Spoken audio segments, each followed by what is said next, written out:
আসসালামু আলাইকুম everyone, welcome to jasmine kitchen. আজ আমি আপনাদের সাথে শেয়ার করব অসম্ভব মজাদার একটি পিঠার রেসিপি। বাসায় থাকা অল্প উপকরণ দিয়ে কিভাবে খুব সহজে একটি মাত্র ডিম দিয়ে এই পিঠাটা বানাতে পারবেন সেই রেসিপিটি আমি আপনাদের দেখাবো। তো চলুন দেখে নিই কীভাবে এই পিঠাটা বানাবেন।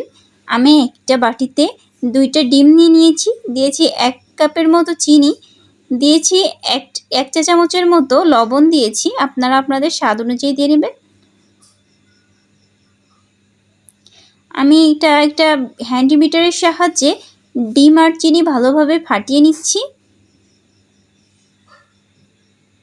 ডিম চিনি ভালোভাবে ফেটানো হয়ে গেলে এর মধ্যে আমি অ্যাড করে দিচ্ছি ময়দা। আমি এখানে 2 কাপ পরিমাণ ময়দা দিয়েছি।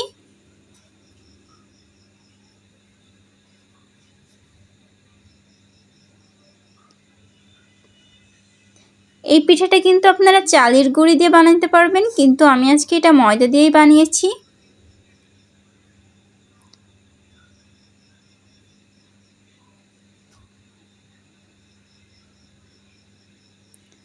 এই পর্যায়ে কিন্তু আমি 1/2 কাপ ময়দা অ্যাড করেছি। যখন ভালোভাবে মিহি হয়ে যাবে তখন কিন্তু আমি 1/2 কাপ ময়দা অ্যাড করেছি। আমি কিন্তু 2 ভাগে ময়দাটা অ্যাড করেছি। একসাথে বেশি ময়দা অ্যাড করলে ভিতরে কিন্তু দানা দানা থেকে যাবে, তখন পিঠাটা ভালো হবে না। এই জন্য আমি এটা আলাদা আলাদাভাবে অ্যাড করেছি। ডোটা ঠিক এমন শক্ত টাইপের হবে।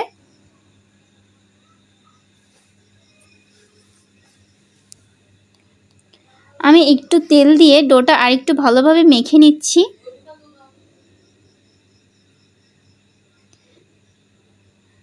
ডোটা ভালোভাবে মথা হয়ে গিয়েছে। এবার আমি ডোটা 2 ভাগে ভাগ করে নিচ্ছি।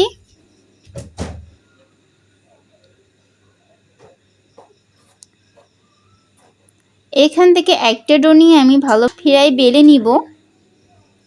আমি পিঠাটা বানানোর জন্য এবার একটা শেপ করে নিব।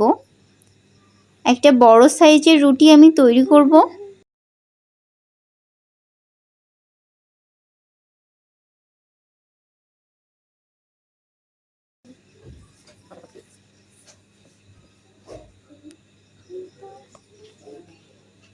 রুটিটা তৈরি করা হয়ে গেছে। এবার আমি একটা কাটার দিয়ে ঠিক এভাবেই কেটে নিব। রুটির ঘনত্বটা কিন্তু আপনারা দেখতেই পাচ্ছেন কেমন পুরো হয়েছে। আমি কিন্তু রুটিটা বেশি পুরোও রাখিনি, আবার বেশি পাতলাও রাখিনি, মিডিয়াম রেখেছি। তবে বেশি পাতলা করতে যাবেন না, তাহলে কিন্তু খেতে ভালো লাগবে না। আর আমি এই কাটার দিয়ে ঠিক এভাবেই কেটে নিচ্ছি।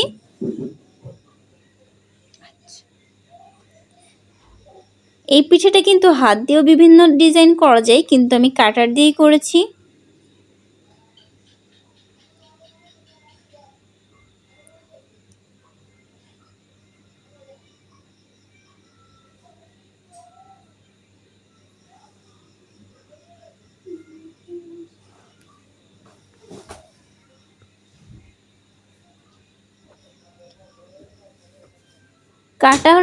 কাটা হয়ে গেলে এবার কিন্তু আমি ঠিক এভাবেই পাশের যে এক্সট্রা যে অংশগুলো আছে ওইগুলো আমি উঠিয়ে নিচ্ছি।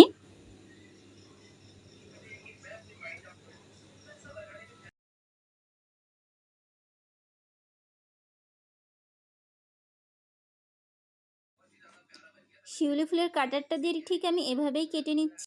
আর এই কাটারগুলো কিন্তু আপনারা বিভিন্ন সুপার শপে কিংবা মেলাতেও পেয়ে যাবেন। আমি এই কাটারগুলো সুপার শপ থেকে কিনেছি। আমি একটা চুলায় প্যান বসিয়ে দিয়েছি। এবার পিঠাগুলো ভেজে নেওয়ার পালা। আমি দিয়েছি এখানে তেলগুলো গরম হয়ে গেলে আমি পিঠাগুলো একটা একটা করে ছেড়ে দিয়েছি। এবার পিঠাগুলো খুব ভালোভাবে ভেজে নিতে হবে। পিঠাগুলো 2 পাশই যখন লালচে লালচে হয়ে যাবে তখন আমি পিঠাগুলো উঠিয়ে নিচ্ছি। আমি পিঠাগুলো উঠিয়ে অন্য পিঠাগুলোও ঠিক এভাবেই দিয়ে দিয়েছি ভাজার জন্য।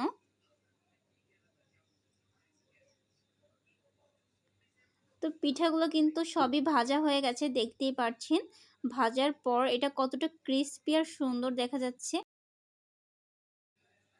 আর এই পিঠাগুলো কিন্তু খেতে ভীষণ মজার হয়। আপনারা অবশ্যই বাসায় ট্রাই করবেন। খুব সহজে অল্প সময়ে এই পিঠাটা আপনারা বানিয়ে ফেলতে পারবেন।